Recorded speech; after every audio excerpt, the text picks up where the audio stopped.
दोस्तों सीपीसीटी के एग्ज़ाम के लिए आप लोगों ने इतने दिन से वीडियो आप हमारी देख रहे हैं और आप लोगों ने कमेंट किया था कि एमएस एक्सेल की वीडियो लेकर आने के लिए। तो आप सबके कमेंट को ध्यान में रखते हुए दोस्तों आज हमने यहाँ पे एक वीडियो लाया है। जैसा कि आप लोगों ने थंबनेल में देखा है, एक्सेल की कंप्लीट वीडियो है और बाकी और जो एडवांस क्वेश्चन बनेंगे एक्सेल के लिए तो वो सभी क्वेश्चन भी हम अपने अगले वीडियो में लेकर आएंगे, क्योंकि एक वीडियो में सभी कॉन्सेप्ट को कवर करना पॉसिबल नहीं था।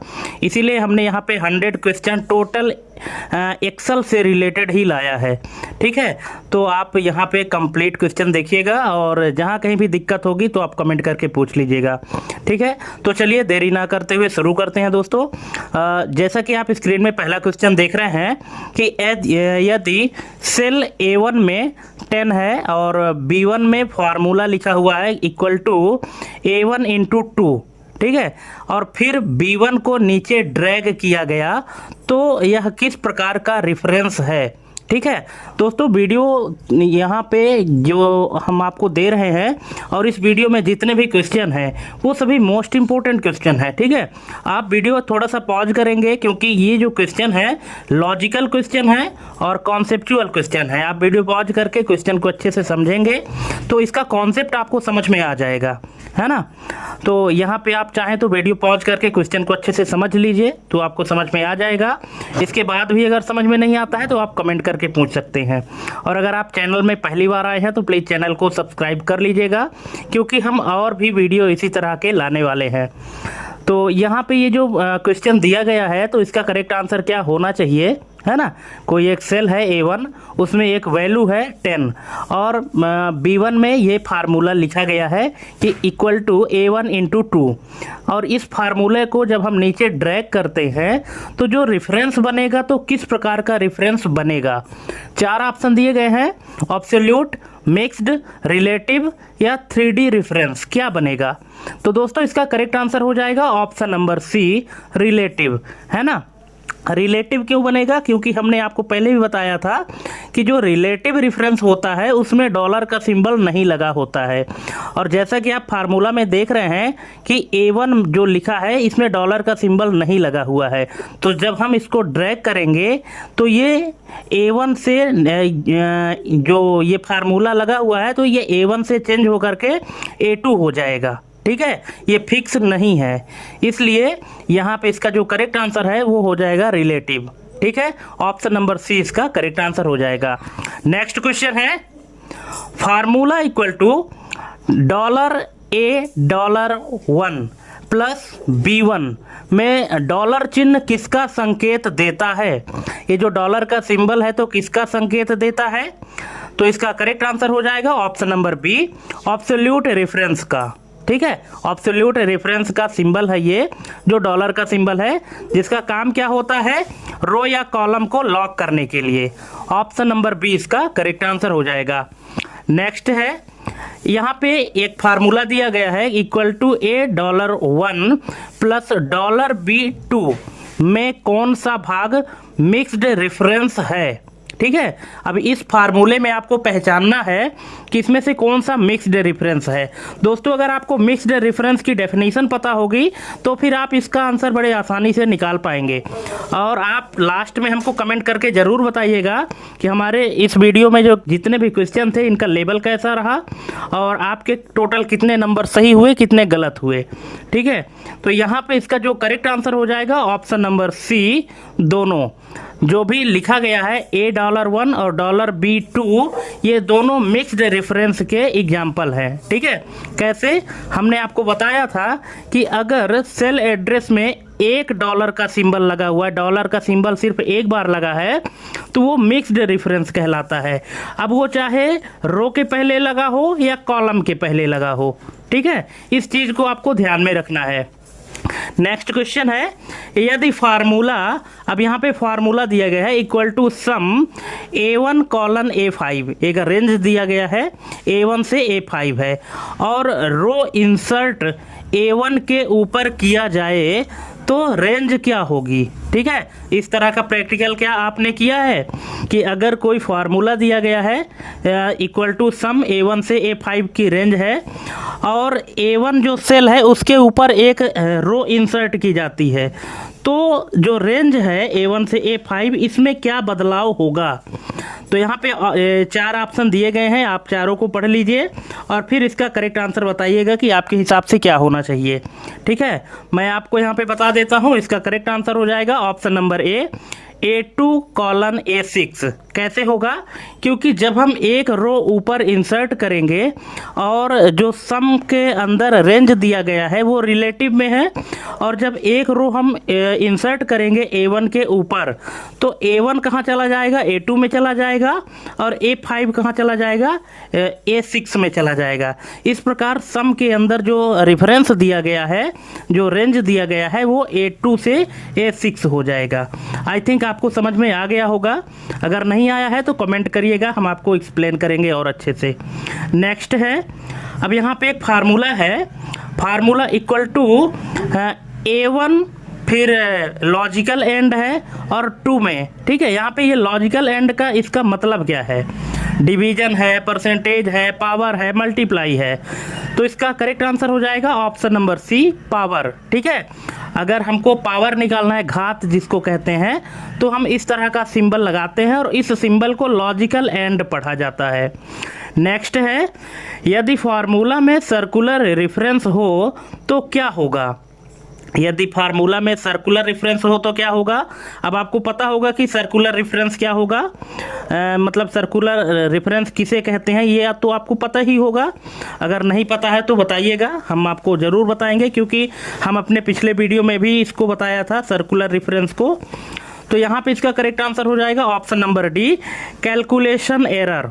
ठीक है, अगर आप सर्कुलर रेफरेंस यूज करते हैं तो कैलकुलेशन में एरर आती है। और सर्कुलर रेफरेंस क्या होता है, जब कोई सेल खुद को यूज करता है कैलकुलेशन के लिए तो उसको सर्कुलर रेफरेंस कहा जाता है।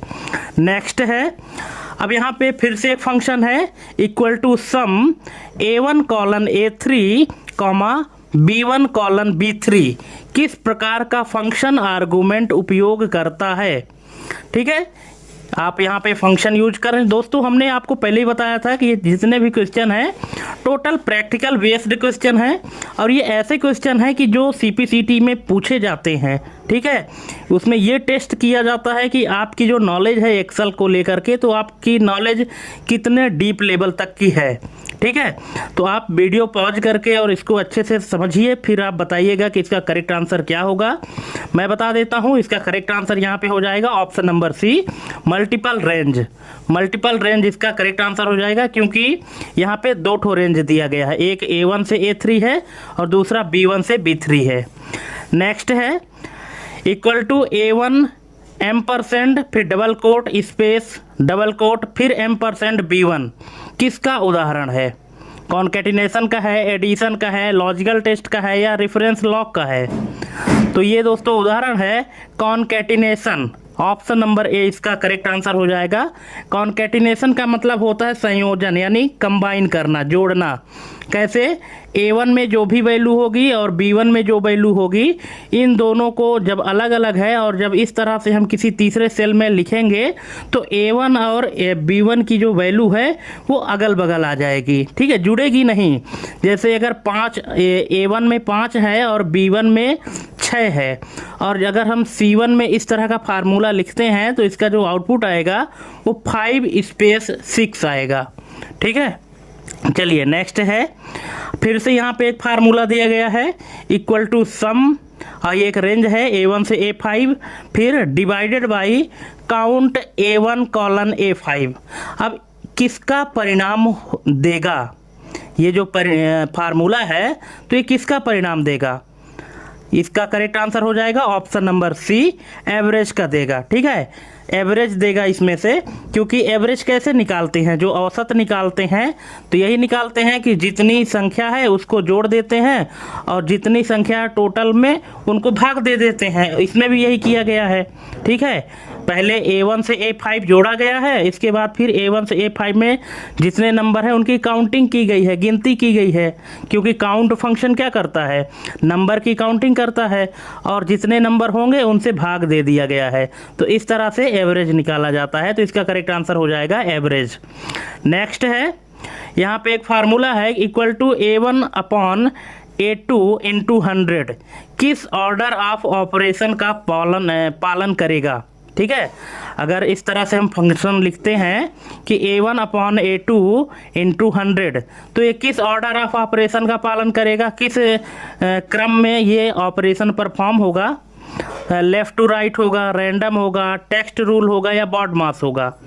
तो इसका करेक्ट आंसर है ऑप्शन नंबर डी, बॉड मास। ठीक है, क्यों? क्योंकि बॉड मास का नियम क्या कहता है, bracket of division, multiplication, addition and subtraction. ठीक है, तो बॉड मास के नियम के अकॉर्डिंग इसको सॉल्व किया जाएगा। तो सबसे पहले क्या होगा, डिवीजन होगा, A1 से A2 को पहले डिवाइड किया जाएगा और फिर जो आएगा तो उसको 100 से मल्टीप्लाई किया जाएगा।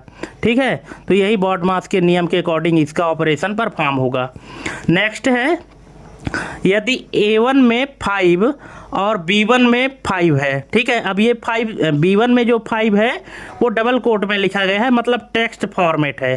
ठीक है, A1 में जो 5 है वो नंबर है और जो B1 में 5 है वो टेक्स्ट है। अब आपको नंबर और टेक्स्ट तो पता होगा ना, जो डेटा टाइप होता है। ठीक है, तो अगर A1 में 5 है और B1 में 5 टेक्स्ट के रूप में है और ये फार्मूला लगाया जाता है equal to A1 plus B1, तो इसका परिणाम क्या होगा, 10 होगा, 55 होगा या एरर आएगा, हैश वैल्यू एरर आएगा या 0 आएगा, क्या आएगा।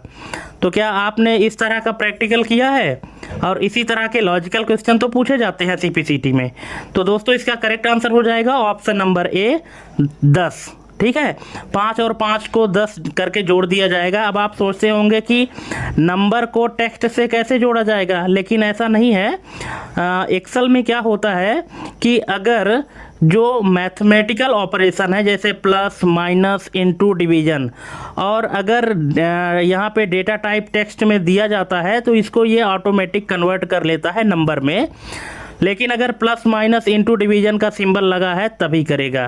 ठीक है, नेक्स्ट है, एक फंक्शन दिया गया है यहाँ फिर से equal to some A1 colon A5 और कॉमा है A3 कॉमा A7 में ओवरलैपिंग रेंज का क्या प्रभाव होगा। यहाँ पे जो ओवरलैप हो रहा है ना, तो इसका क्या प्रभाव होगा, तो इसका प्रभाव होगा option number B, duplicate count.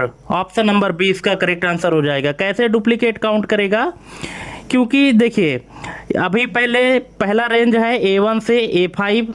ठीक है, तो A1, A2, A3, A4 और A5। इसके बाद जो दूसरा रेंज दिया गया है तो A3 से शुरू किया गया है, तो A3, A4, A5, A6 और A7। तो बीच में जो डुप्लीकेट हो रहा है, ठीक है, मतलब क्योंकि A3 जो है तो A1 से A5 में भी आ रहा है और A3 से A7 इसमें तो आ ही रहा है। तो A3, A4 और A5 ये 3 जो सेल एड्रेस हैं तो दोनों रेंज में ओवरलैप हो रहे हैं। तो क्या करेगा, इन डुप्लीकेट को भी काउंट कर लेगा ये सम फंक्शन में। ठीक है, यहाँ पे जो फार्मूला दिया गया है। तो ठीक है, चलिए नेक्स्ट है, यहाँ फिर एक कंडीशनल दिया गया है कि equal to if A1 is greater than 10। अगर A1 में जो वैल्यू है वो 10 से बड़ी होती है, तो अगर ये कंडीशन सही होती है तो आउटपुट क्या आना चाहिए, हाई, और यदि ये कंडीशन फॉल्स होती है तो रिजल्ट क्या आना चाहिए, लो। इसमें लॉजिकल टेस्ट क्या है, इसमें लॉजिक कहाँ लगाया गया है, इसमें लॉजिक कौन सा है, A1 है, ग्रेटर देन 10 है कि या A1 ग्रेटर देन 10 है या हाई है। तो इसमें जो लॉजिकल टेस्ट है तो ये है option number C, A1 greater than 10। ठीक है, ये जो पूरा स्टेटमेंट है कॉमा के पहले तक, तो इसको लॉजिकल टेस्ट कहा जाता है। यहीं पे लॉजिक लगाया गया है कि if A1 is greater than 10, इसको लॉजिकल टेस्ट कहा जाता है। नेक्स्ट है equal to A1 colon B1 किस प्रकार का रेफरेंस है। A1 कॉलन B1 किस प्रकार का रेफरेंस है? तो ये है रेंज। ऑप्शन नंबर ए इसका करेक्ट आंसर हो जाएगा, क्योंकि ये रेंज है, सेल का रेंज है ना। कैसे पहचाने? क्योंकि बीच में कॉलन का सिंबल लगा हुआ है, जो दो ठो बिंदी है ना उसको कॉलन कहते हैं। तो A1 से B1 का एक रेंज दिया गया है। नेक्स्ट है, यदि फार्मूला कॉपी करके दूसरे सीट में पेस्ट किया जाए तो डिफ़ॉल्ट रेफरेंस क्या रहेगा? अगर कोई फार्मूला है उसको कॉपी करके किसी दूसरे सीट में पेस्ट किया जाए तो डिफ़ॉल्ट रेफरेंस क्या रहेगा? तो ये रहेगा रिलेटिव। ऑप्शन नंबर बी इसका करेक्ट आंसर हो जाएगा। जो बाय डिफ़ॉल्ट रेफरेंस होगा तो वो रिलेटिव रहेगा। और रिलेटिव कैसे रहेगा? उसमें कोई भी डॉलर का सिंबल नहीं लगा रहेगा। नेक्स्ट है, equal to sum A colon A क्या दर्शाता है? अगर इस तरह से फंक्शन हम लिखते हैं तो क्या रिजल्ट आएगा इसका, या ये क्या दर्शाएगा? तो ये दर्शाएगा option number B, entire column, पूरा कॉलम दर्शाएगा ए से लेकर ए तक, है ना। ए का कॉलम जितना भी होगा तो वो पूरा दिखाएगा। ऑप्शन नंबर बी इसका करेक्ट आंसर हो जाएगा। नेक्स्ट है, equal to seat 1 exclamation A1 किस प्रकार का रेफरेंस है? ये रेफरेंस किस प्रकार का है? तो ये है cross seat. Option number D इसका करेक्ट आंसर हो जाएगा। एक सीट से दूसरे सीट में जब हम जंप करते हैं फार्मूला लगा करके, तो ये इस तरह से एड्रेस हमको मिलता है।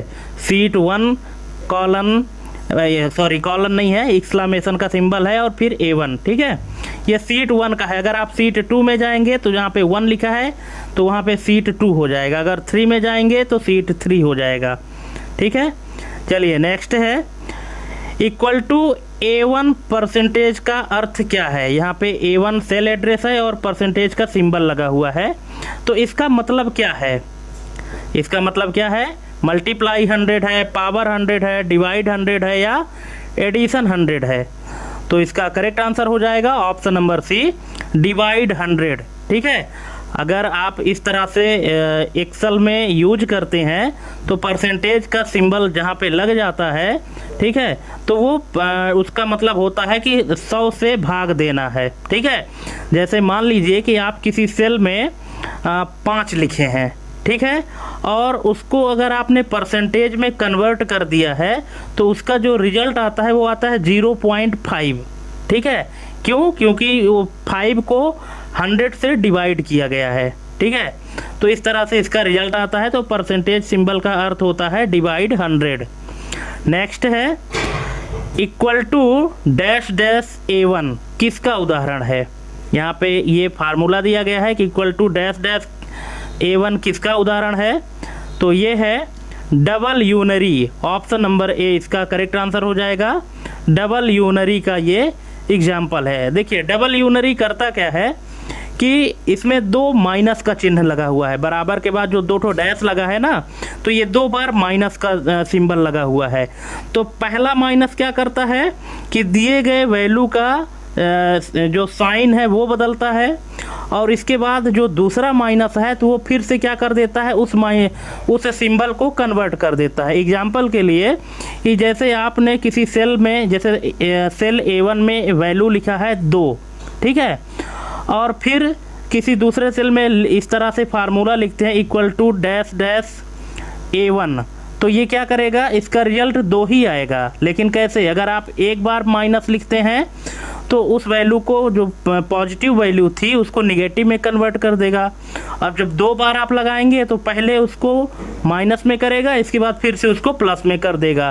तो इसका जो आउटपुट आएगा तो वो वही आएगा जो उसमें रहेगा 2 बार लगाने पर। नेक्स्ट है, यदि equal to A1 upon B1, ठीक है, अगर A1 को B1 से भाग दिया जाता है और B1 बराबर 0 हो तो कौन सा एरर आएगा? ठीक है, अगर B1 इक्वल टू 0 हो तो क्या एरर आएगा? तो सबको पता है ये एरर आएगा #div upon 0, option number C, ठीक है। अगर किसी संख्या को आप 0 से भाग देते हैं तो उसमें जो एरर आती है तो उस एरर का नाम है #div अपॉन 0 और लास्ट में एक्सक्लेमेशन सिंबल लगा होता है। ठीक है। और यहाँ पर भी यही किया गया है कि A1 को B1 से भाग दे रहे हैं, लेकिन B1 की जो वैल्यू है वो क्या है, 0 है। ठीक है, चलिए नेक्स्ट क्वेश्चन है, यदि वी लुकअप में टेबल अरे का पहला कॉलम सॉर्टेड ना हो और रेंज लुकअप ट्रू हो तो क्या परिणाम होगा। अब आप ध्यान से पहले क्वेश्चन को समझ लीजिएगा, वीडियो पॉज कर लीजिए, क्योंकि क्वेश्चन थोड़े से लॉजिकल हैं। यहाँ पे आप सभी ने डिमांड किया था कि एक्सेल के क्वेश्चन कराइए, और दोस्तों पुराने जो वीडियोज़ हैं उनमें भी हमने एक्सेल के बहुत सारे क्वेश्चन कराए हैं। अगर आप उन वीडियोज़ को नहीं देखे हैं तो उनको भी देखिए, क्योंकि कहीं से भी क्वेश्चन पूछा जा सकता है। और मैं ये चैलेंज करता हूँ कि मेरे प्लेलिस्ट में जितने भी CPCT के वीडियो हैं, अगर आप उन सभी वीडियो को अच्छे से देख लिया और उसके कॉन्सेप्ट को समझ गए तो फिर आप एग्ज़ाम क्रैक कर जाएंगे, कहीं भी रुकावट नहीं होगी, है ना। लेकिन आपको क्वेश्चन रटना नहीं है, उसके कॉन्सेप्ट को समझना है। तो यहाँ पे बोला गया है कि यदि वी लुकअप में टेबल अरे का पहला कॉलम सॉर्टेड ना हो और रेंज लुकअप ट्रू हो तो क्या परिणाम आएगा। तो ये परिणाम आएगा अप्रॉक्सीमेट गलत परिणाम। ऑप्शन नंबर सी इसका करेक्ट आंसर हो जाएगा, क्योंकि जो रेंज लुकअप है, रेंज लुकअप अगर ट्रू है, ठीक है, तो ट्रू का मतलब ही होता है अप्रॉक्सीमेट मैच। ठीक है, और ये अप्रॉक्सीमेट आपको सही रिजल्ट तब देता है जब कॉलम का डेटा शॉर्ट होता है। पर यहाँ पे बोला गया है कि कॉलम का डेटा शॉर्ट नहीं है, इसके बाद भी हमने यहाँ पे लुकअप रेंज में जो रेंज लुकअप है उसको हमने ट्रू सेट किया है, और ट्रू का मतलब होता है अप्रॉक्सीमेट। अगर यहाँ पे आपने फॉल्स लिखा होता तब फिर आपको एग्जैक्ट मैच मिलता, लेकिन ट्रू लगाया है तो ट्रू का मतलब यहाँ पे होता है अप्रॉक्सीमेट मैच, जिसके कारण परिणाम गलत आएगा। हाँ, अगर आप चाहते हैं कि अप्रॉक्सीमेट लगाने के बाद यानी ट्रू लगाने के बाद भी आपका रिजल्ट सही आए तो फिर कॉलम के डेटा को आपको सॉर्ट करना पड़ेगा।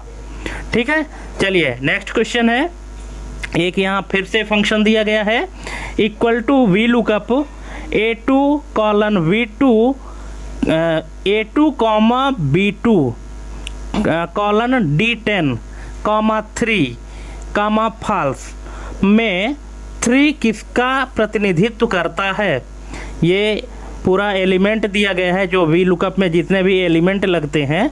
ठीक है, तो ये जो A2 है, A2 के बाद B2 कॉलन D10 है, फिर कॉमा लग के 3 है, फिर कॉमा फॉल्स। तो ये जो 3 इसमें लिखा गया है, तो 3 क्या है, रो इंडेक्स है, कॉलम इंडेक्स है, सीट नंबर है कि रेंज लेंथ है। तो इसका करेक्ट आंसर है option number B, column index, है ना, कॉलम इंडेक्स नंबर है, ऑप्शन नंबर बी इसका करेक्ट आंसर हो जाएगा। कैसे, इसको थोड़ा सा यहाँ पे समझ लीजिए। ये है, देख लीजिए, आप स्क्रीन में देख पा रहे होंगे कि अगर आप वी लुकअप फंक्शन लगाते हैं तो इसके अंदर जो जो एलिमेंट आता है तो क्या क्या आता है। सबसे पहले तो लुकअप वैल्यू आती है, तो इसमें जो पहला A2 लिखा है ये लुकअप वैल्यू है। इसके बाद फिर आएगा कॉमा लगाने के बाद टेबल अरे, तो इसमें जो B2 कॉलन D10 है ये टेबल अरे है, मतलब टेबल का रेंज है कि कहाँ से कहाँ तक आपने सेलेक्ट किया है। फिर कॉमा लगा के कॉल इंडेक्स नंबर है, ठीक है, कॉल इंडेक्स नंबर यानी कॉलम की संख्या। इसके बाद फिर रेंज लुकअप आता है, तो रेंज लुकअप में आपने क्या सेट किया है, फॉल्स, और फॉल्स का मतलब है एग्जैक्ट मैच। ठीक है, चलिए नेक्स्ट क्वेश्चन है, यदि लुकअप वैल्यू टेबल अरे के कॉलम में ना हो तो वी लुकअप क्या देगा। देखिए क्वेश्चन क्या कह रहा है कि यदि लुकअप वैल्यू टेबल अरे के पहले कॉलम में ना हो तो वी लुकअप क्या देगा। तो ये देगा #NA error, option number C इसका करेक्ट आंसर हो जाएगा। ठीक है, क्योंकि आपको भी पता है, अगर आपने वी लुकअप फंक्शन यूज किया होगा तो वी लुकअप फंक्शन में जो पहला एलिमेंट होता है वो लुकअप वैल्यू होता है, और यदि वो लुकअप वैल्यू टेबल अरे के पहले कॉलम में नहीं है तो वो क्या देगा, #NA एरर देगा। #NA का मतलब होता है नॉट अवेलेबल। ठीक है, क्योंकि जो कॉलम इंडेक्स नंबर होता है, जो जहाँ से वी लुकअप फंक्शन शुरू होता है, तो लुकअप वैल्यू पहले कॉलम की वैल्यू ही होती है। ठीक है, ये चीज़ आपको ध्यान रखना है। नेक्स्ट है, एच लुकअप किस दिशा में सर्च करता है, top to bottom, bottom to top, left to right या राइट टू लेफ़्ट। तो दोस्तों ये जो एच लुकअप है तो ये करता है लेफ़्ट टू राइट, जो ये एच लुकअप फंक्शन है तो ये लेफ़्ट टू राइट सर्च करता है। ठीक है, ऑप्शन नंबर सी इसका करेक्ट आंसर हो जाएगा। नेक्स्ट है, इंडेक्स फंक्शन का मुख्य कार्य क्या है? तो इसका मुख्य कार्य है पोजीशन से वैल्यू लौटाना। ऑप्शन नंबर बी इसका करेक्ट आंसर हो जाएगा। ठीक है, जो इंडेक्स फंक्शन का कार्य होता है वो है कि जिस पोजीशन को सर्च किया गया है उस पोजीशन से वैल्यू को वापस करना। ठीक है, और मैच फंक्शन क्या करता है? पोजीशन बताता है, और इंडेक्स क्या करता है? उस पोजीशन की वैल्यू को लौटाता है। ये इन दोनों का काम होता है, इंडेक्स और मैच का। नेक्स्ट है, मैच फंक्शन किसका परिणाम देता है? ये देखिए आ ही गया क्वेश्चन कि मैच फंक्शन किसका परिणाम देता है, तो ये देता है पोजीशन का, स्थिति क्रमांक। ऑप्शन नंबर सी इसका करेक्ट आंसर हो जाएगा। मैच जो है तो पोजीशन देता है, और इंडेक्स जो है तो उस पोजीशन की वैल्यू देता है निकाल के। नेक्स्ट है, इंडेक्स प्लस मैच का मुख्य लाभ वी लुकअप पर क्या है? तो इसका मुख्य लाभ है option number B, left lookup possible. ठीक है, लेफ्ट लुकअप क्या हो जाता है? पॉसिबल हो जाता है। देखिए ऐसा क्यों बोला गया है? ऐसा इसलिए क्योंकि वी लुकअप फंक्शन जब हम यूज करते हैं तो जो लुकअप वैल्यू होती है, जो लुकअप वैल्यू होती है तो वो पहले कॉलम की होती है, और उस कॉलम के left side V lookup function search नहीं कर पाता है वैल्यू। इसीलिए जो पहला कॉलम होता है उसको जो है तो लुकअप वैल्यू बनाया जाता है। ठीक है, क्योंकि उस कॉलम के लेफ़्ट साइड की वैल्यू को वी लुकअप फंक्शन सर्च नहीं कर पाता। और अगर आप वी लुकअप फंक्शन में इंडेक्स प्लस मैच दोनों यूज करते हैं तो ये पॉसिबल हो जाता है कि जो लेफ़्ट साइड की लुकअप वैल्यू है उसको भी सर्च किया जा सकता है। यही फ़ायदा होता है इंडेक्स प्लस मैच के साथ वी लुकअप फंक्शन पर। ठीक है, कि लेफ़्ट साइड के डेटा को भी हम सर्च कर सकते हैं जो लुकअप के लेफ़्ट साइड में है। अदरवाइज हम लुकअप के सिर्फ राइट साइड की वैल्यू को ही सर्च कर पाएंगे। ठीक है, ऑप्शन नंबर बी इसका करेक्ट आंसर हो जाएगा। नेक्स्ट है, यदि मैच में, ये मैच फंक्शन की बात कर रहा है कि यदि मैच में मैच टाइप 0 हो तो इसका अर्थ क्या है? अगर मैच टाइप 0 हो तो इसका अर्थ क्या है? तो इसका अर्थ है exact match. Option number C इसका करेक्ट आंसर हो जाएगा। ठीक है, क्योंकि 0 का मतलब होता है फॉल्स, और फॉल्स का मतलब होता है एग्जैक्ट मैच। अगर यहीं पे मैच टाइप 1 होता इसका मतलब होता ट्रू, और ट्रू का मतलब होता है अप्रॉक्सीमेट मैच। ठीक है, चलिए नेक्स्ट क्वेश्चन है, इक्वल टू मैच।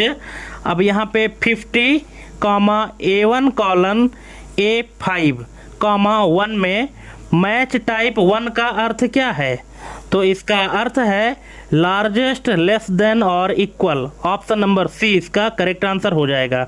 ठीक है, इसका मतलब है कि लार्जेस्ट, लेस देन और इक्वल, मतलब आपको ऐसी वैल्यू ढूंढनी है जो 50 से क्या हो? लेस देन और इक्वल हो। बड़ी से बड़ी वैल्यू ढूंढनी है लेकिन 50 से क्या हो? बड़ी हो, लेस हो या इक्वल हो। ये चीज़ यहाँ पे बोल रहा है, मैच टाइप 1 का मतलब है। नेक्स्ट है, वी लुकअप में कॉलम इंडेक्स टेबल अरे से अधिक हो तो एरर आएगा। यहाँ पे बोला है वी लुकअप में कॉलम इंडेक्स टेबल अरे से अधिक हो तो क्या एरर आएगा? तो ये एरर आएगा hash ref error. Option number D इसका करेक्ट आंसर हो जाएगा। अगर कॉलम इंडेक्स नंबर हो जो कि टेबल अरे से ज़्यादा हो, है ना, जितना आपने टेबल अरे सेलेक्ट किया है, तो उसके बाहर अगर आपने कॉलम इंडेक्स नंबर दिया है तो यहाँ पे यही एरर आएगा कि आपने जो कॉलम इंडेक्स दिया है वो रेफरेंस हमको नहीं मिल रहा है, और यहाँ पे ये एरर आएगा hash ref error. Option number D. Next है, यदि वी लुकअप में फॉल्स की जगह 0 लिखा जाए तो क्या होगा? तो इसका मतलब है exact match. Option number C. ठीक है, वी लुकअप में जो रेंज लुकअप है तो वहाँ पे चाहे आप फॉल्स लिखिए या 0 लिखिए, ठीक है, इन दोनों का मतलब क्या होता है, एग्जैक्ट मैच ही होता है। और यदि आप ट्रू लिखते हैं या 1 लिखते हैं तो इसका मतलब होता है अप्रॉक्सीमेट मैच।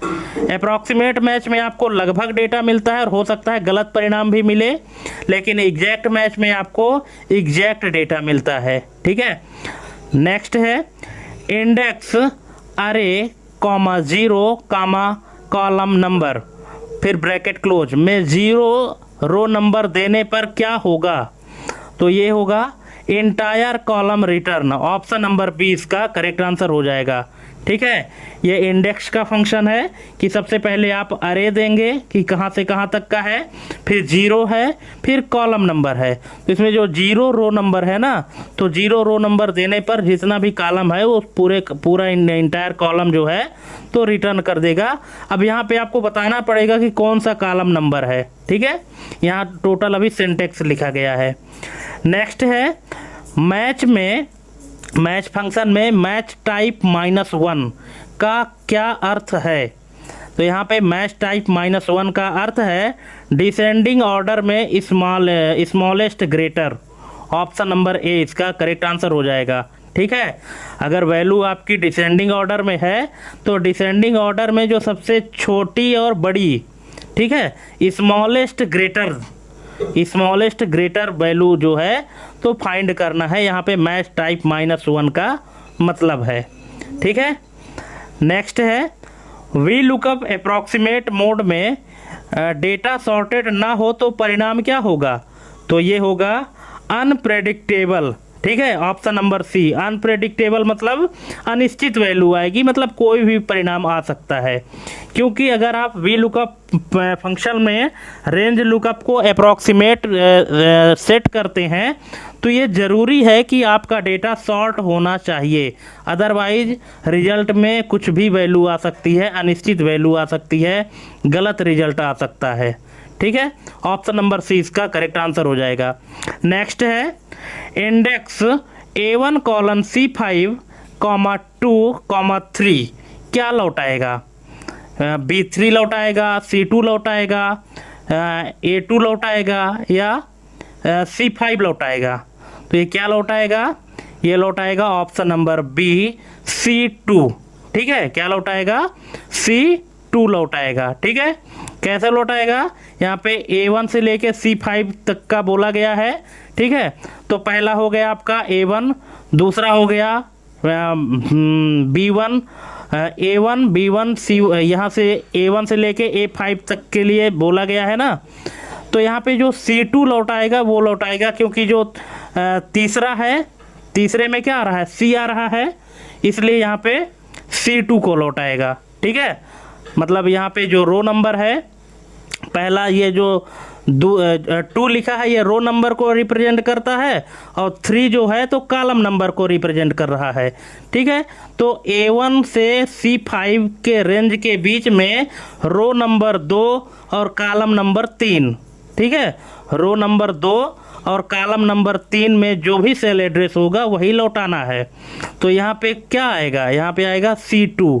ठीक है, नेक्स्ट है मैच फंक्शन है कि मैच, फिर ब्रैकेट में है राम और ये डबल कोट में, और फिर कामा है A1 से A5 0 में टेक्स्ट केस का क्या प्रभाव है, तो ये प्रभाव है option number B case ignore. Option number B इसका करेक्ट आंसर हो जाएगा, क्योंकि आपने क्या मैच किया है, हमने आपको पहले ही बताया था।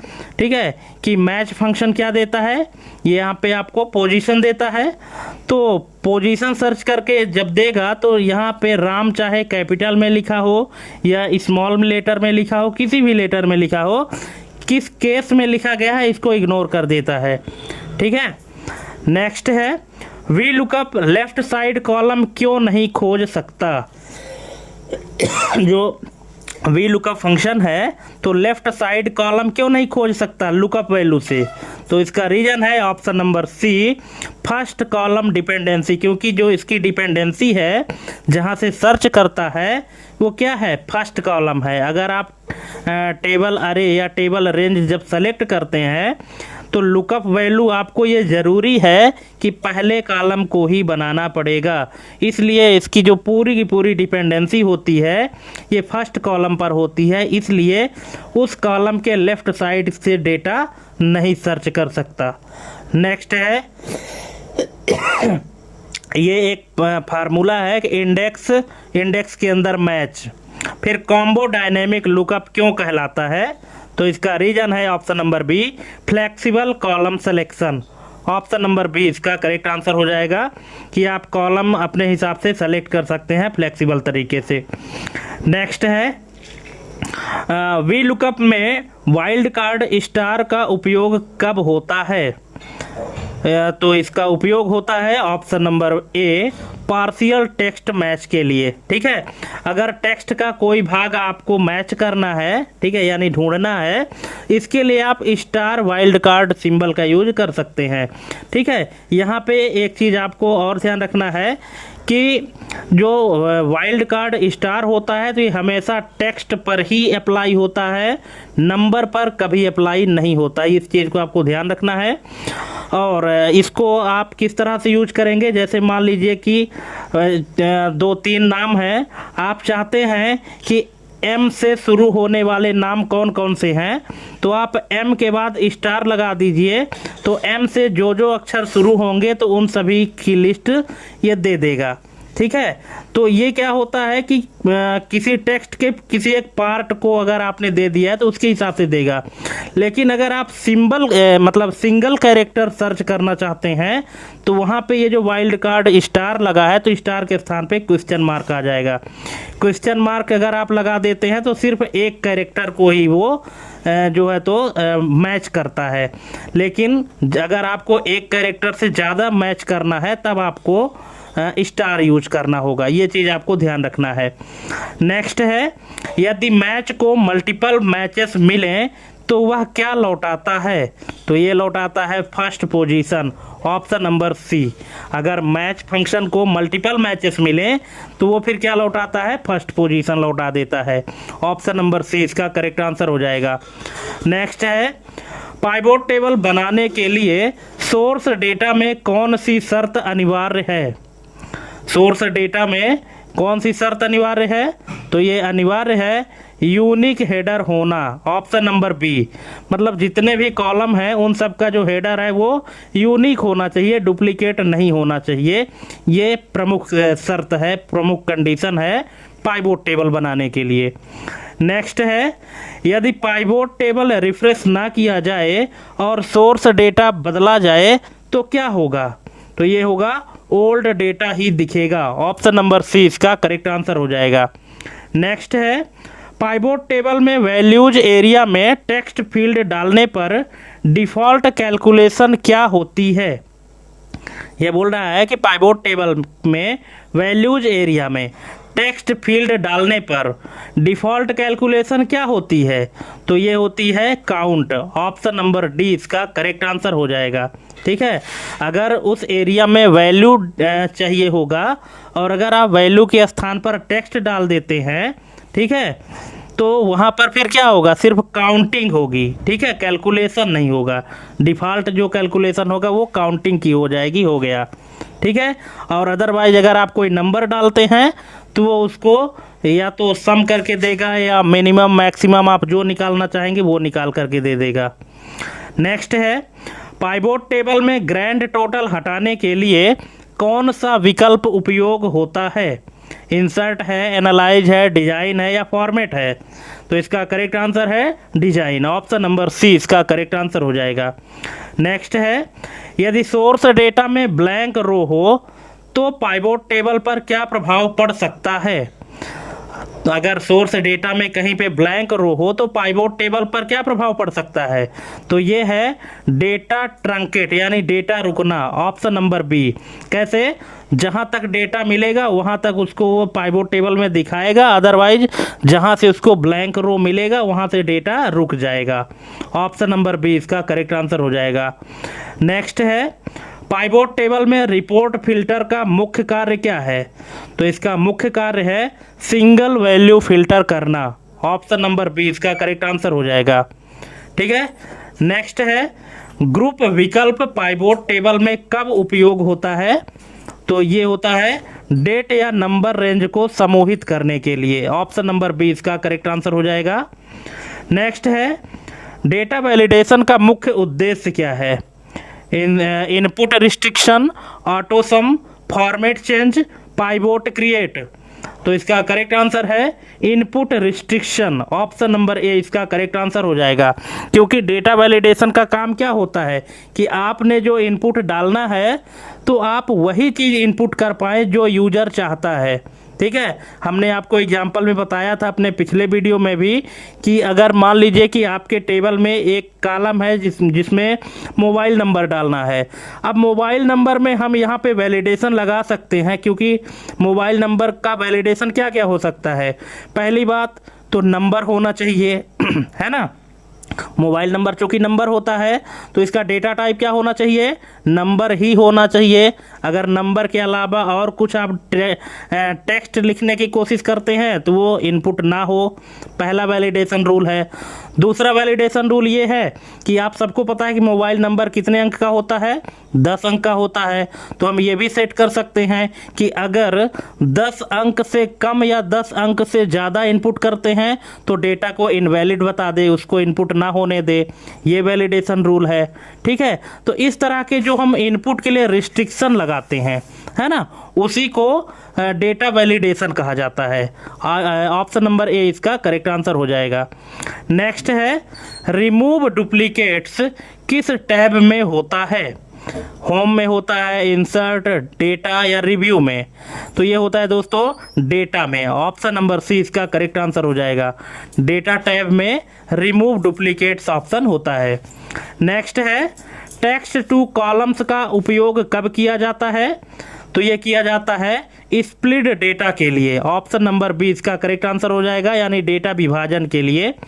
हमने आपको बताया भी था, अगर आप पिछली वीडियो देखे होंगे तो, कि अगर एक ही कॉलम में फर्स्ट नेम, मिडिल नेम और लास्ट नेम लिखा गया है और हम चाहते हैं कि फर्स्ट नेम अलग कॉलम में हो जाए, मिडिल नेम अलग कॉलम में हो जाए और सर नेम या लास्ट नेम अलग कॉलम में हो जाए, और इसी तरह से अगर हमारे पास 100 नेम है तो अगर हम सबको मैनुअली करेंगे तब तो ज़्यादा टाइम लग जाएगा।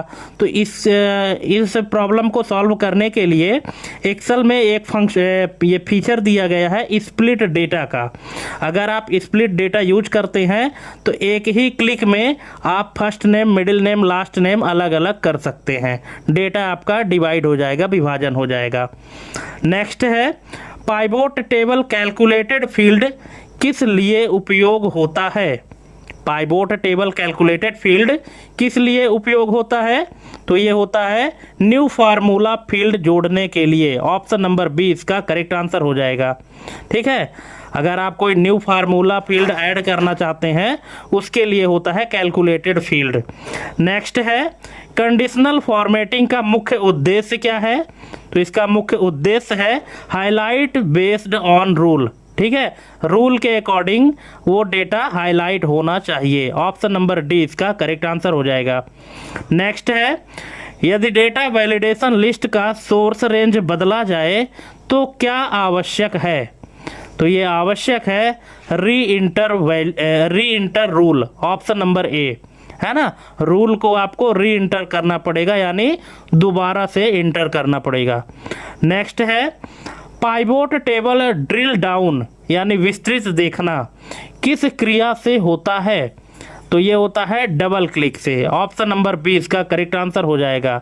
ठीक है, अगर आप पाइवोट टेबल में कोई डेटा को आप विस्तार से देखना चाहते हैं, क्योंकि पाइवोट टेबल में क्या होता है, डेटा की समरी दिखाई जाती है। अगर आप उस डेटा को विस्तार से देखना चाहते हैं तो उसमें आप ड्रिल डाउन करिए, यानी डबल क्लिक कर दीजिए तो वो दिख जाएगा। नेक्स्ट है, सब टोटल पाइवोट टेबल में कब दिखता है? तो ये दिखता है रो एरिया। ऑप्शन नंबर बी इसका करेक्ट आंसर हो जाएगा। रोज एरिया में दिखता है सब टोटल। नेक्स्ट है, अब यहाँ पे एक फंक्शन दिया गया है दोस्तों कि if A1 is greater than 50 then pass otherwise fail. ठीक है, अब यहाँ पे यदि A1 ब्लैंक हो तो लॉजिकल टेस्ट का परिणाम क्या होगा? ठीक है, ये कंडीशन दिया गया है लॉजिकल टेस्ट में कि A1 ग्रेटर देन 50, ठीक है, ये हमारी लॉजिकल टेस्ट है, ये हमने कंडीशन लगाया है ना। और अगर ये कंडीशन हमारी ट्रू होती है तब रिजल्ट आएगा पास, और यदि फॉल्स होती है तो फेल। अब यहाँ पे A1 में जो वैल्यू है तो कुछ भी वैल्यू नहीं है, A1 को ब्लैंक रखा गया है, तो फिर इसका परिणाम क्या होगा? तो इसका परिणाम होगा ऑप्शन नंबर सी, फेल। क्यों? क्योंकि यहाँ पे कंडीशन हमारी फॉल्स हो रही है, ठीक है, क्योंकि अब ब्लैंक है, ग्रेटर कैसे हो सकता है 50 से? कोई वैल्यू ही नहीं है, और जब कोई वैल्यू नहीं है तो इसका मतलब कंडीशन फॉल्स हो गई, और जब कंडीशन फॉल्स हुई तो रिजल्ट आया फेल, ठीक है। नेक्स्ट है नेस्टेड इफ का मुख्य उद्देश्य क्या है? तो इसका मुख्य उद्देश्य है मल्टीपल कंडीशन जांचना, ऑप्शन नंबर बी, यानी एक से अधिक कंडीशन जब हम यूज करते हैं उसको नेस्टेड इफ़ कहते हैं, यानी इफ़ के अंदर इफ़ जब हम यूज करते हैं उसको मल्टीपल कंडीशन या नेस्टेड इफ़ कहा जाता है। नेक्स्ट है यहाँ पे एक फंक्शन दिया, ये देखिए यहाँ पे एक नेस्टेड इफ़ का ही एग्जांपल है कि इक्वल टू इफ़ फिर A1 ग्रेटर देन 90, अगर A1 की वैल्यू 90 से ग्रेटर हो यानी 90 से बड़ी हो A1 की वैल्यू, तो यहाँ पे रिजल्ट आना चाहिए A ग्रेड, ठीक है। और फिर से इफ़ लगाया गया है, if A1 is greater then 75, तो रिजल्ट आना चाहिए B, अदरवाइज क्या आना चाहिए C, ठीक है। इस तरह से यहाँ पे लॉजिक लगाया गया है, फंक्शन लगाया गया है, कंडीशन लगाया गया है। अब यदि मान लीजिए कि A1 की वैल्यू है 80, A1 में क्या वैल्यू है 80 है, तो इसका परिणाम क्या होगा? क्योंकि कंडीशन तो हमने 2 के लिए लगाया है, 90 और 75 के लिए, पर यहाँ A1 में जो वैल्यू है वो 80 है, तो इसका परिणाम क्या आएगा? तो इसका परिणाम आएगा ऑप्शन नंबर बी, ठीक है। इसका जो परिणाम आएगा वो क्या आएगा? बी आएगा। क्यों? क्योंकि जो पहली कंडीशन है A1 इज ग्रेटर देन 90, तो ये तो कंडीशन फॉल्स हो गई, क्योंकि 80 जो है तो 90 से बड़ा नहीं होता है, पहली कंडीशन फॉल्स। जब पहली कंडीशन फॉल्स हो गई तो ए तो आ ही नहीं सकता। अब चलते हैं दूसरे कंडीशन में। अब दूसरा कंडीशन कहता है 80 बड़ा है 75 से, हाँ बिल्कुल बड़ा है। यहाँ पे कंडीशन हमारी ट्रू हुई, और जब ट्रू हुई तो इसका रिजल्ट क्या आना था? बी। अगर यहाँ पे कंडीशन फॉल्स होती तब फिर रिजल्ट हमारा सी आता, लेकिन यहाँ पे कंडीशन हमारी ट्रू हो रही है तो ट्रू होने पर रिजल्ट आएगा बी, ठीक है। आई होप दोस्तों कि आप इसको समझ गए होंगे। अगर नहीं समझ में आया है तो आप कमेंट करके पूछ सकते हैं। चलिए नेक्स्ट है, यहाँ पे फिर से एक फंक्शन दिया गया है equal to and A1 greater than 10 comma B1 less than 5, है ना। A1 10 से बड़ा है और दूसरा कहता है B1 5 से छोटा है। अब ट्रू कब होगा? ठीक है, अगर इस तरह से फार्मूला लिखा गया है तो ट्रू कब आएगा? यहाँ पे 4 ऑप्शन दिया गया है, आप चारों को पढ़ लीजिए। पहला ऑप्शन कहता है किसी एक शर्त के ट्रू हो, दूसरा है दोनों फॉल्स हो, तीसरा है कि दोनों ट्रू हो, और चौथा है कोई भी ट्रू हो, ठीक है। तो ट्रू आएगा। तो अब बताइए इसका करेक्ट आंसर क्या होगा? आप चाहें तो वीडियो पॉज कर सकते हैं यहाँ पे, और अच्छे से पहले इस लॉजिक को समझ लीजिए कि इसका करेक्ट आंसर क्या होना चाहिए आपके हिसाब से, ठीक है। मैं यहाँ पे आपको बता देता हूँ, लेकिन मैं आपसे ये भी कह रहा हूँ कि आप वीडियो पॉज करके और अच्छे से समझ लीजिए पहले, ठीक है। तो इसका करेक्ट आंसर हो जाएगा ऑप्शन नंबर सी, दोनों ट्रू हो, ठीक है। अब देखिए यहाँ पे ये जो एंड फंक्शन लगा हुआ है शुरू में, ये इसको कहते हैं लॉजिकल एंड फंक्शन। अब लॉजिकल एंड फंक्शन की डेफिनेशन क्या कहती है कि ये आपको ट्रू रिजल्ट तभी देगा जब दिए गए सभी कंडीशन ट्रू होंगे। अगर इनमें से कोई भी एक कंडीशन फॉल्स होता है तो फिर इसका रिजल्ट ट्रू कभी नहीं होगा, ठीक है। इसलिए जितने भी कंडीशन दिए गए हैं एंड के अंदर वो सभी के सभी ट्रू होने चाहिए। तो यहाँ पे तो 2 ही कंडीशन है, तो जब दोनों कंडीशन ट्रू होंगी तभी इसका रिजल्ट ट्रू आएगा, अदरवाइज क्या आएगा? फॉल्स आएगा, ठीक है। इसलिए इसका करेक्ट आंसर हो गया दोनों ट्रू हों। जब दोनों ट्रू होंगे मतलब दोनों लॉजिकल कंडीशन ट्रू होंगे तब जाके इसका रिजल्ट ट्रू आएगा। नेक्स्ट है इक्वल टू और, ठीक है, यहाँ पे लॉजिकल और फंक्शन है कि A1 ग्रेटर देन 10, ठीक है, A1 10 से बड़ा है और B1 जो है तो 5 से छोटा है। अब यहाँ पे बोल रहा है कि फॉल्स कब होगा, अगर इस तरह का फंक्शन है तो फॉल्स कब होगा। अब यहाँ पे ऑप्शन दिया गया है, ये दोनों ट्रू हो या दोनों फॉल्स हो, एक ट्रू या टेक्स्ट हो। तो अब बताइए इसका करेक्ट आंसर क्या हो जाएगा। तो इसका करेक्ट आंसर होगा ऑप्शन नंबर बी, दोनों फॉल्स हों। ठीक है, जब दोनों फॉल्स होंगे तभी इसका रिजल्ट क्या आएगा, फॉल्स होगा। क्योंकि लॉजिकल और का मतलब क्या है कि लॉजिकल आर में ट्रू रिजल्ट तब आता है कि जब दो में से कोई भी एक कंडीशन अगर ट्रू हो जाएगी तो इसका रिजल्ट ट्रू आ जाएगा। लेकिन अगर फॉल्स लाना है तो दोनों कंडीशन जब फॉल्स होंगी तभी इसका रिजल्ट फॉल्स आएगा। ठीक है, ये चीज़ आपको ध्यान रखना है। लॉजिकल एंड में क्या होगा कि सभी कंडीशन ट्रू होंगी तब ट्रू रिजल्ट आएगा, और लॉजिकल और में क्या होता है कि जब दोनों में से कोई एक कंडीशन ट्रू हो जाती है तो ट्रू आता है। और अगर फॉल्स लाना है और में तो दोनों कंडीशन या कि जितने भी कंडीशन हैं वो सभी फॉल्स होनी चाहिए तभी इसका रिजल्ट फॉल्स आएगा।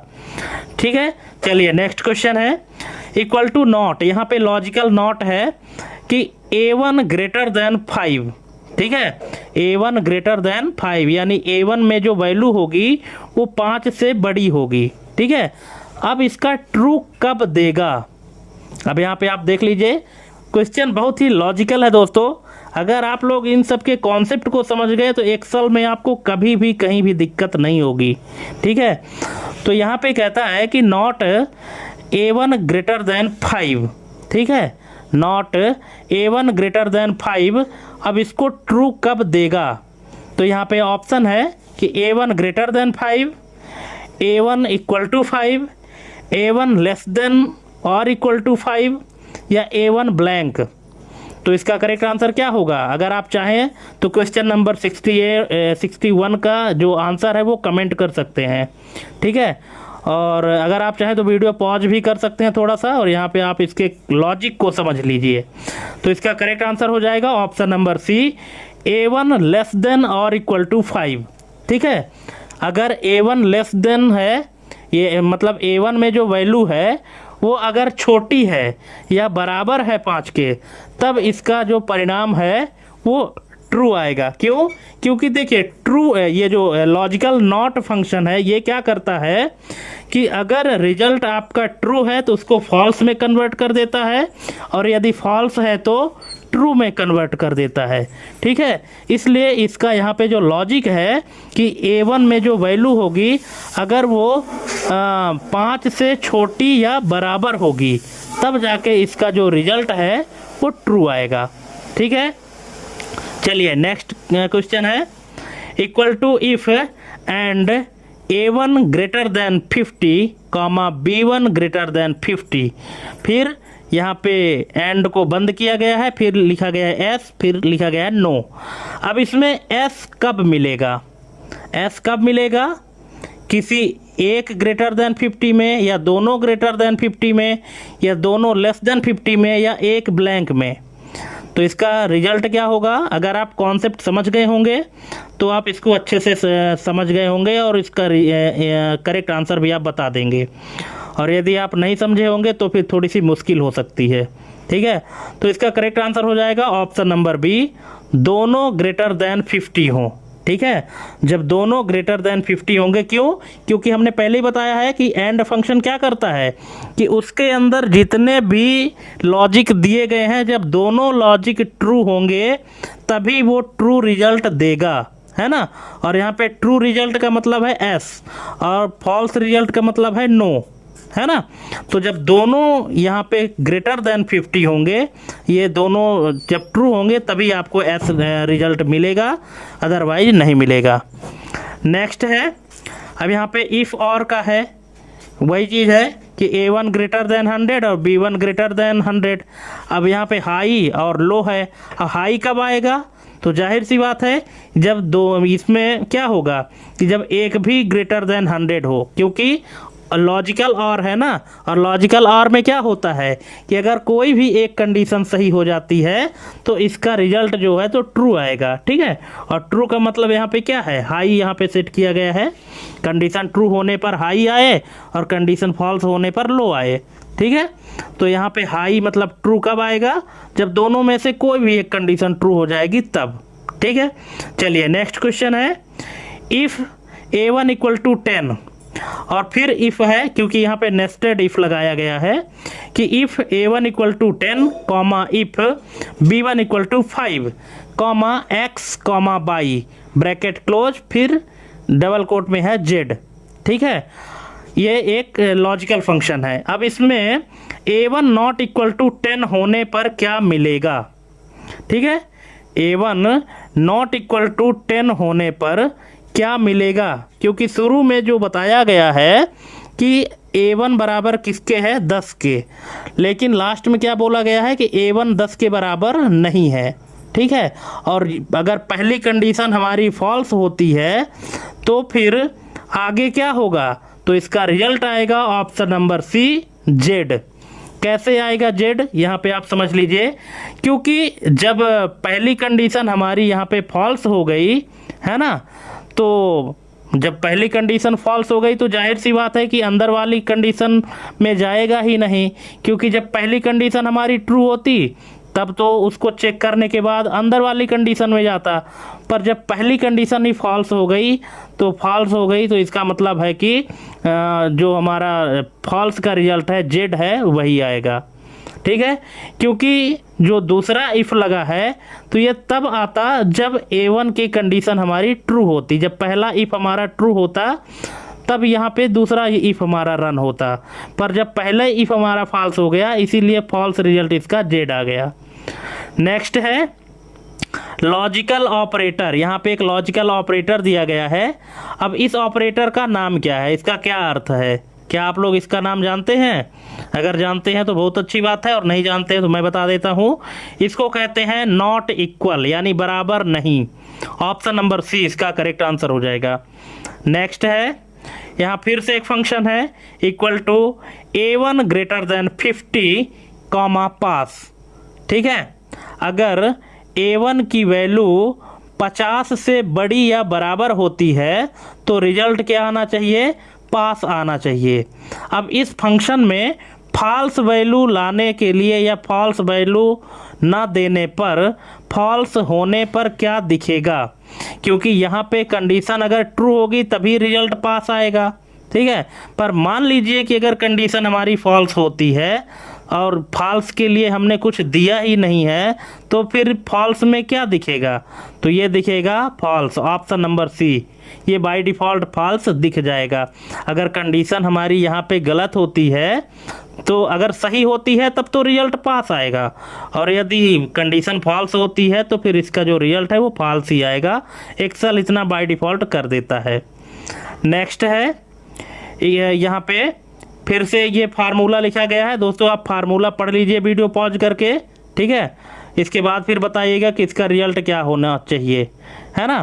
क्योंकि ये नेस्टेड इफ़ का फार्मूला लगा हुआ है कि equal to A1 greater than 50, अगर A1 की वैल्यू 50 से बड़ी हो तो रिजल्ट A आना चाहिए, और यदि A1 की वैल्यू 40 से बड़ी हो तो B आना चाहिए, और यदि A1 की वैल्यू 30 से बड़ी हो तो C आना चाहिए, अदरवाइज D आना चाहिए।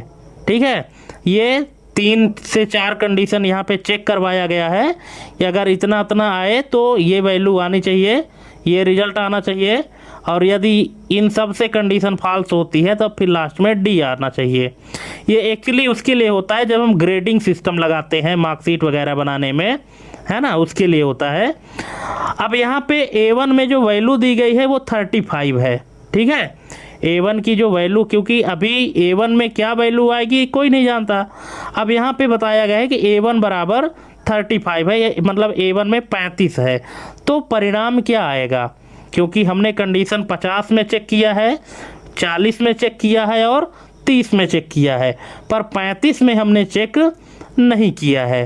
ठीक है, तो अब 35 वाला किस में जाएगा, तो यहाँ पे रिजल्ट क्या आएगा क्योंकि अब देखिए एक शुरू से अगर हम चेक करते हैं कि 30 क्या बड़ा है 50 से, नहीं, बिल्कुल ये कंडीशन गलत हो रही है।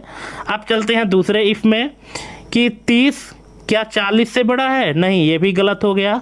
तो अब लास्ट वाले इफ़ में चलते हैं, क्या 35, अच्छा यहाँ पे 35 का रिजल्ट बोला गया है, A1 = 35 है ना, कि 35 नहीं है बड़ा 50 से, 35 40 से भी बड़ा नहीं है, तो फिर क्या 35 30 से बड़ा है, बिल्कुल यहाँ पे कंडीशन ट्रू हो रही है। और जब ट्रू हो रही है तो रिजल्ट क्या आना चाहिए, बिल्कुल इसका करेक्ट आंसर है ऑप्शन नंबर सी आना चाहिए। ठीक है, और अगर यहाँ भी कंडीशन फॉल्स हो जाती तो फिर रिजल्ट आना था डी। ठीक है, चलिए नेक्स्ट क्वेश्चन है। यहाँ पे फिर से एक लॉजिकल एंड का फंक्शन है, equal to and A1 > 0, A1 < 100। ठीक है, A1 की जो वैल्यू है 0 से बड़ी और A1 की जो वैल्यू है तो 100 से छोटी, किस प्रकार की कंडीशन दर्शाता है, single limit, range check, equality या टेक्स्ट कंपेयर। तो ये कंडीशन दर्शाता है रेंज चेक, ऑप्शन नंबर 20 का करेक्ट आंसर हो जाएगा। यानी एक रेंज दिया गया है 0 से लेके 100 के बीच में। ठीक है, कि जो A1 की वैल्यू होगी वो 0 से बड़ी होगी और 100 से छोटी होगी। ठीक है, ये कंडीशन यहाँ पे दिया गया, मतलब एक रेंज दिया गया है। नेक्स्ट है इक्वल टू इफ A1 = फिर डबल कोट में है S, 1, 0, किस प्रकार का रिजल्ट देगा, तो ये देगा न्यूमेरिक, ऑप्शन नंबर सी इसका करेक्ट आंसर हो जाएगा, न्यूमेरिक रिजल्ट देगा, है ना, क्योंकि यहाँ पे बोला गया है A1 = S।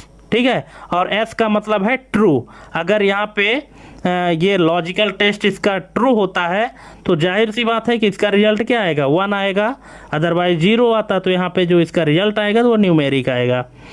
नेक्स्ट है इफ फंक्शन में अधिकतम नेस्टिंग की सीमा मॉडर्न एक्सेल में लगभग कितनी है, मतलब ये पूछ रहा है कि जो इफ़ फंक्शन में हम नेस्टेड इफ़ लगाते हैं या नेस्टिंग लगाते हैं तो ऐसे कितनी बार हम नेस्टेड इफ़ लगा सकते हैं। जो आजकल के मॉडर्न एक्सेल आ रहे हैं, एक्सेल 2019 है, एक्सेल 2021 है, तो इसमें हम इफ़ के अंदर इफ़ हम कितने इफ़ लगा सकते हैं, 3, 7, 32, 64, तो ये लगा सकते हैं 64, ऑप्शन नंबर डी इसका करेक्ट आंसर हो जाएगा कि इफ़ के अंदर इफ़ हम कितनी बार लगा सकते हैं, 64 बार लगा सकते हैं। ठीक है, चलिए नेक्स्ट है इक्वल टू A1 + B1 में यदि A1 में टेक्स्ट और B1 में नंबर हो तो कौन सा एरर संभावित है, तो ये एरर है hash value error, option number B इसका करेक्ट आंसर हो जाएगा। ठीक है, क्योंकि किसी नंबर को टेक्स्ट से हम नहीं जोड़ सकते। ठीक है, इसलिए यहाँ पे एरर आएगा हैश वैल्यू एरर। नेक्स्ट है यदि फार्मूला में गलत रेंज रेफरेंस डिलीट कर दिया जाए तो कौन सा एरर आता है। ठीक है, अगर कोई फार्मूला लिखा गया है और उस फार्मूले में कोई एक रेंज सेलेक्ट किया गया है, अब उस रेंज को हम धोखे से डिलीट कर दिए गलती से। ठीक है, और अगर हम डिलीट कर देंगे तो फिर एरर आएगा, तो कौन सा एरर आएगा, हैश डिव आएगा, हैश नेम आएगा, हैश रेफ आएगा या हैश नम आएगा, तो ये आएगा हैश रेफ, ऑप्शन नंबर सी, यानी हैश रेफरेंस का एरर आएगा। ठीक है, कि आपने जो रेफरेंस दिया था वो नहीं मिल रहा है। नेक्स्ट है इक्वल टू A1/0 लिखने पर कौन सी त्रुटि दिखाई देगी, मतलब कौन सी एरर या कौन सा एरर डिस्प्ले होगा, तो हमने पहले ही बताया है, ये आएगा div 0, ऑप्शन नंबर बी इसका करेक्ट आंसर हो जाएगा, हैश div/0। ठीक है, किसी संख्या को जब 0 से भाग देते हैं तो यही एरर आता है, हैश div/0। नेक्स्ट है यदि फार्मूला में फंक्शन नेम गलत टाइप किया जाए, यहाँ पे एग्जाम्पल भी दिया गया है कि अगर फंक्शन का नेम गलत हो जाता है, जैसे सम की स्पेलिंग है SUM होती है, पर यहाँ पे गलत हो गया है, SUMM लिखा गया है। अगर हम इस तरह से लिखते हैं तब कौन सी एरर आएगी, तो ये एरर है hash name error, option number A इसका करेक्ट आंसर हो जाएगा। अगर फंक्शन के नेम में टाइपिंग मिस्टेक हो जाता है तो वहाँ पे हैश नेम एरर आता है। ठीक है, चलिए नेक्स्ट है इक्वल टू SQRT-1 मतलब यहाँ पे जो फंक्शन है स्क्वायर रूट निकालने का है, यहाँ पे -1 दिया गया है। जैसे इनवैलिड न्यूमेरिक इनपुट देने पर कौन सा एरर आता है। अब चूँकि आपको भी पता है कि जो माइनस की संख्या है तो उसका आप स्क्वायर रूट कैसे निकालेंगे। ठीक है, तो यहाँ पे ये इनवैलिड हो गया है, तो जब हम इनवैलिड न्यूमेरिक इनपुट देते हैं तो कौन सा एरर जनरेट होता है, तो ये जनरेट होता है हैश नम एरर। ऑप्शन नंबर सी इसका करेक्ट आंसर हो जाएगा। हैश नंबर एरर का एरर आता है जब हम इनवैलिड न्यूमेरिक इनपुट देते हैं। नेक्स्ट है इफ़ एरर A1/B1, 0 का उद्देश्य क्या है, तो इसका उद्देश्य है error replace. Option number B इसका करेक्ट आंसर हो जाएगा। होता क्या है कि जब भी कोई किसी फार्मूला में कोई एरर आता है तो उसमें बाय डिफ़ॉल्ट एक्सेल के द्वारा कोई ना कोई एरर का मैसेज दिया जाता है। अगर आप चाहते हैं कि उस एरर मैसेज को आप अपने हिसाब से कस्टमाइज करें तो उसके लिए फंक्शन होता है इफ़ एरर, है ना, कि यदि एरर आता है तो क्या एरर आना चाहिए उस मैसेज को हम अपने हिसाब से कस्टमाइज कर लें। ठीक है, यहाँ पे ये दिया गया ना कि A1/B1, ठीक है, कि A1 को B1 से अगर हम डिवाइड करते हैं, अगर ये कंडीशन सही है तब तो कोई एरर नहीं आएगी। पर अगर यहाँ पे A1 को B1 से डिवाइड करने पर कोई एरर आती है तो यहाँ पे एरर अब क्या आएगी, 0 आएगी। पर अगर हम यहाँ पे कुछ टेक्स्ट लिखना चाहते हैं वो भी लिख सकते हैं, है ना। तो इसके लिए होता है कि एरर मैसेज को हम कस्टमाइज कर सकें। नेक्स्ट है इक्वल टू वी लुकअप। यहाँ पे वी लुकअप का एक फार्मूला दिया गया है। सबसे पहले A1 है जो कि लुकअप वैल्यू है, फिर कॉमा है, टेबल अरे है B1 से C5 का है, फिर कॉमा है, 2 जो लिखा है तो कॉल इंडेक्स नंबर है, कॉलम की संख्या है, और फिर यहाँ पे लिखा गया है फॉल्स में लुकअप वैल्यू ना मिलने पर कौन सा एरर मिलेगा। ठीक है, यहाँ पे जो वी लुकअप का फार्मूला दिया गया है, अगर मान लीजिए कि लुकअप वैल्यू ना मिले, है ना, तो कौन सा एरर आएगा, तो ये आएगा #NA error. Option number C इसका करेक्ट आंसर हो जाएगा, यानी नॉट अवेलेबल एरर यहाँ पे आएगा।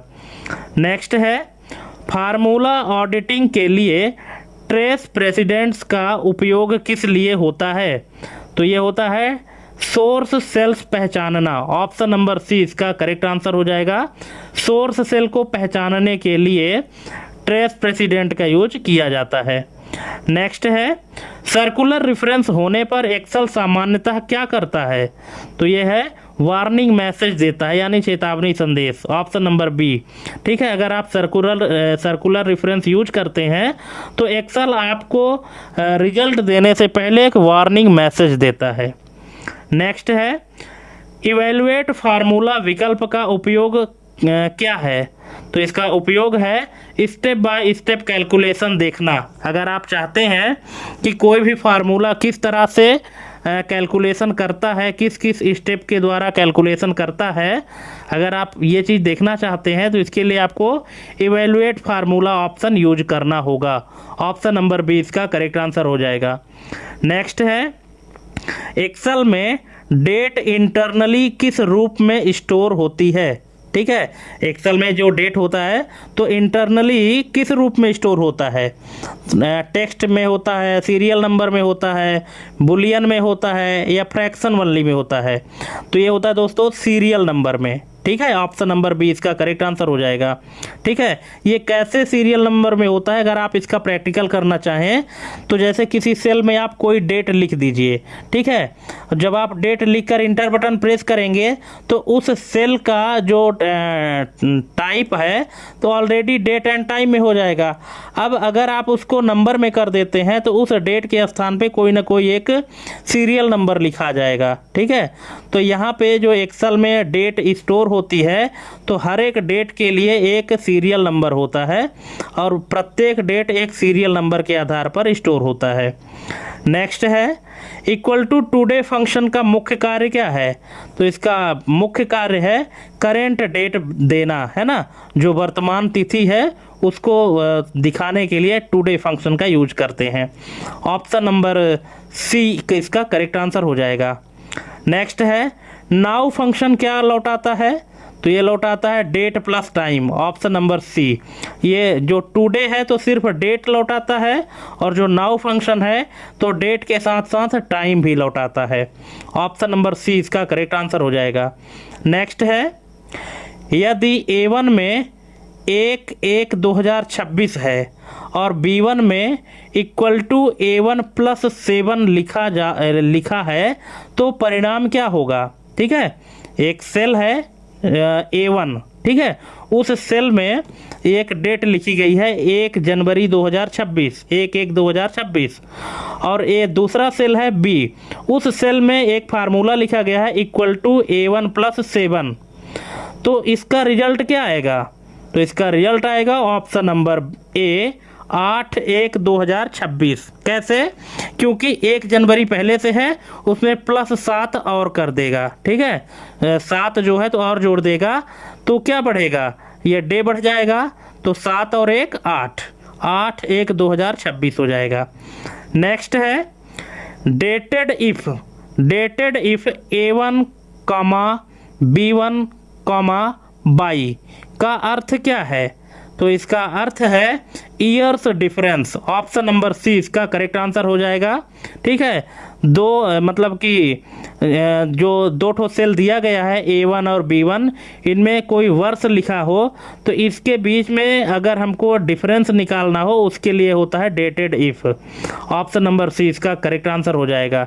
ठीक है, जैसे डेट लिखी होती है ना दोनों सेल में, उन सेल के बीच में जैसे किसी का एज निकालना होता है, ठीक है, कि कितने साल का है, तो उसमें डेट ऑफ बर्थ और करेंट डेट इनपुट कर देते हैं और इन दोनों के बीच में कितने साल का डिफरेंस है ये निकालने के लिए हम डेटेड इफ फार्मूला यूज करते हैं। ठीक है, और A1, B1, और अगर ये कोटेशन में यहाँ पे बाई लिखते हैं तो ईयर का डिफरेंस देता है, और अगर कोटेशन में हम M लिख देंगे तो मंथ का डिफरेंस देगा, और अगर D लिख देते हैं तो दिन का डिफरेंस देगा।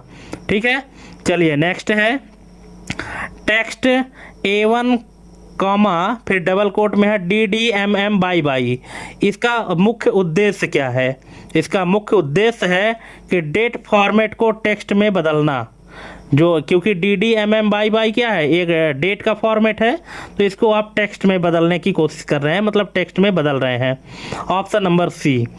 नेक्स्ट है एक्सेल में टाइम इंटरनली कैसे स्टोर होता है? जैसे डेट कैसे स्टोर होता है तो सीरियल नंबर के आधार पर इंटरनली स्टोर होता है, लेकिन जो टाइम होता है वो कैसे स्टोर होता है? तो वो होता है फ्रैक्शन ऑफ डे, मतलब दिन का अंश। ऑप्शन नंबर डी इसका करेक्ट आंसर हो जाएगा, फ्रैक्शन ऑफ डे के रूप में स्टोर होता है। नेक्स्ट है यदि नाउ फंक्शन माइनस टुडे लिखा जाए तो क्या प्राप्त होगा? ठीक है, अगर आप एक्सेल में इस तरह से लिखते हैं equal to now minus today, ये दो फंक्शन अगर आप लिखते हैं तो इसका रिजल्ट क्या मिलेगा? Date difference, current time fraction, error या ईयर, क्या आएगा? तो इसका करेक्ट आंसर है करेंट टाइम फ्रैक्शन। कैसे आएगा ये आप समझ लीजिए, क्योंकि टुडे फंक्शन क्या करता है, ये करता है डेट, करेंट डेट दिखाता है, और जो नाउ फंक्शन है तो करेंट डेट के साथ साथ टाइम भी दिखाता है। तो जब इसको हम माइनस करते हैं, है ना, तो दोनों की जो डेट है वो माइनस हो जाती है, डेट और डेट माइनस हो जाती है। ठीक है, बचता क्या है? Current time. ठीक है, तो वही करेंट टाइम आपको मिल जाता है फ्रैक्शन में, ऑप्शन नंबर बी। नेक्स्ट है equal to EO month A1, 0 का परिणाम क्या होगा? तो इसका परिणाम होगा option number C current month last date. ठीक है, EO मंथ का मतलब होता है एंड ऑफ मंथ, ठीक है। एंड ऑफ मंथ नाम का ये फंक्शन होता है, तो ये क्या रिजल्ट देता है, करेंट मंथ का लास्ट डेट, जो महीना चल रहा है उस महीने की जो लास्ट डेट होगी वही रिजल्ट में देगा, ठीक है। ऑप्शन नंबर सी इसका करेक्ट आंसर है। नेक्स्ट है, यदि डेट सेल को जनरल फॉर्मेट में बदल दिया जाए तो क्या दिखाई देगा, तो जाहिर सी बात है सीरियल नंबर दिखाई देगा, है ना, क्योंकि फॉर्मेट उसका डेट है और डेट को अगर आप जनरल फॉर्मेट में करते हो तो वो डेट जिस सीरियल नंबर पर डिटेक्ट होगी वही सीरियल नंबर वहाँ पे डिस्प्ले हो जाएगा। नेक्स्ट है, एक सैलरी शीट में basic plus HRA plus DA का टोटल निकालना है, लेकिन कुछ सेल्स ब्लैंक हैं, किस फंक्शन का उपयोग अधिक सुरक्षित होगा, ठीक है। एक सैलरी शीट है, उस सैलरी शीट में बेसिक है, एचआरए है और डीए है, इन सब का टोटल निकालना है, लेकिन कुछ सेल क्या है, ब्लैंक है यानी खाली है, तो किस फंक्शन का उपयोग सबसे सुरक्षित होगा, तो ये होगा sum, option number A, sum function सबसे सुरक्षित होगा। वो सम फंक्शन लगाइए और जहाँ से जहाँ तक डेटा है उसका वो रेंज सेलेक्ट कर लीजिए। नेक्स्ट है, एक रिजल्ट शीट में 40 से कम पर फेल, एक रिजल्ट शीट है जिसमें ये मतलब कंडीशन लगाया गया है कि अगर 40 से कम नंबर मिलता है तो फेल कर दिया जाएगा और 75 से ऊपर मिलता है तो डिस्टिंक्शन दिया जाएगा, यानी जो डिस्टेंस दिया जाता है, ठीक है, डिस्टेंस दिखाना है। तो इसके लिए किसका उपयोग उचित होगा, अब इस मतलब इस कार्य के लिए कौन सा फंक्शन ज़्यादा उचित होगा लगाना, ठीक है, simple if, V lookup, nested if या सम इफ, तो यहाँ पे कौन सा इफ लगेगा, ये लगेगा nested if, option number C इसका करेक्ट आंसर हो जाएगा। क्यों, क्योंकि एक इफ से काम नहीं चलने वाला है आपका, ठीक है, इफ के अंदर इफ आपको लगाना ही पड़ेगा तभी आपका काम हो पाएगा, ठीक है। चलिए नेक्स्ट है, एक सेल्स रिपोर्ट में केवल नॉर्थ जोन का डेटा दिखाना है, कौन सा टूल उपयुक्त होगा, तो ये होगा फिल्टर, ऑप्शन नंबर बी, आप फिल्टर में फिल्टर कर लीजिए, फिल्टर ऑप्शन के माध्यम से कि कौन कौन से जोन का डेटा देखना है। नेक्स्ट है, एक एम्प्लॉय टेबल में डुप्लीकेट आईडी हटानी है लेकिन ओरिजिनल डेटा सुरक्षित रखना है, ठीक है, क्या बोल रहा है, एक एम्प्लॉय टेबल में डुप्लीकेट आईडी हटानी है लेकिन ओरिजिनल डेटा सुरक्षित रखना है, तो सबसे सुरक्षित तरीका क्या है, हम चाहते हैं डुप्लीकेट आईडी भी हट जाए लेकिन जो ओरिजिनल डेटा है वो भी बचा रहे, तो इसके लिए हमको क्या करना चाहिए, इसके लिए हमको करना चाहिए option number B, remove duplicates copy पर, ऑप्शन नंबर बी इसका करेक्ट आंसर हो जाएगा। नेक्स्ट है, मंथली सेल्स डेटा से रीजन वाइज समरी चाहिए, कौन सा फीचर उपयोग करेंगे, तो ये करेंगे pivot table, option number C. Next है, एक अटेंडेंस सीट में एस नो ड्रॉप डाउन बनानी है, ठीक है, एक अटेंडेंस सीट है उसमें एस नो का ड्रॉप डाउन लिस्ट बनानी है, इसमें से किसका उपयोग होगा, तो ये उपयोग होगा data validation list, option number B इसका करेक्ट आंसर हो जाएगा। नेक्स्ट है, एक प्रोडक्ट प्राइस लिस्ट में प्रोडक्ट कोड से प्राइस लाना है और कॉलम ऑर्डर बदल सकता है, कौन सा अप्रोच अधिक सुरक्षित है, ठीक है, तो ये है index plus match, option number C इसका करेक्ट आंसर हो जाएगा। नेक्स्ट है, यदि रिपोर्ट प्रिंट करते समय हर पेज पर हेडर चाहिए तो कौन सा विकल्प उपयोग होगा, ये पूरा एक्सेल की बात कर रहा है, ठीक है ना, कि एक्सेल में यदि कोई रिपोर्ट है उसको प्रिंट करना है और हम चाहते हैं कि हर पेज पर हेडर आए, तो इसमें से कौन सा ऑप्शन हमको यूज करना होगा, wrap text, freeze panes, print titles या ग्रुप, तो इसका करेक्ट आंसर है option number C, print titles, option number C इसका करेक्ट आंसर हो जाएगा। नेक्स्ट है, लार्ज डेटा सेट में स्पेसिफिक टेक्स्ट तुरंत खोजने के लिए कौन सा शॉर्टकट उपयोग होता है, तो ये होता है control plus F, option number B इसका करेक्ट आंसर हो जाएगा। कंट्रोल प्लस एफ से क्या होता है, फाइंड होता है। नेक्स्ट और लास्ट है इस वीडियो का ये क्वेश्चन कि यदि किसी वर्कबुक को अनऑथराइज्ड एडिट से बचाना हो तो क्या उपयोग करना चाहिए, तो ये करना चाहिए प्रोटेक्ट सीट या protect workbook. Option number D इसका करेक्ट आंसर हो जाएगा। ठीक है, तो दोस्तों यहाँ पे टोटल 100 MCQ कंप्लीट होते हैं और अन्य वीडियो की अपेक्षा ये वीडियो थोड़ी सी लंबी ज़रूर हुई है, लेकिन चूंकि हर एक क्वेश्चन को समझाना भी ज़रूरी था। अगर हर क्वेश्चन का कॉन्सेप्ट आपको क्लियर हो गया होगा तो अब आपको आगे कहीं भी दिक्कत नहीं होगी। ठीक है, तो आप लोग हमको कमेंट करके ज़रूर बताइएगा कि आपके कितने क्वेश्चन सही हुए, कितने गलत हुए और ये क्वेश्चन का लेवल आपको कैसा लगा। ठीक है, तो थैंक्स फॉर वॉचिंग हमारी ये कंप्लीट वीडियो देखने के लिए, और इसी तरह से और वीडियो प्राप्त करने के लिए और फ्री में CPCT की तैयारी करने के लिए हमारे चैनल को सब्सक्राइब करना ना भूलें दोस्तों। ठीक है, तो आज के लिए बस इतना ही। मिलते हैं अपने अगले वीडियो में एक नई जानकारी और एक नई टॉपिक के साथ। तब तक के लिए जय हिंद, वंदे मातरम।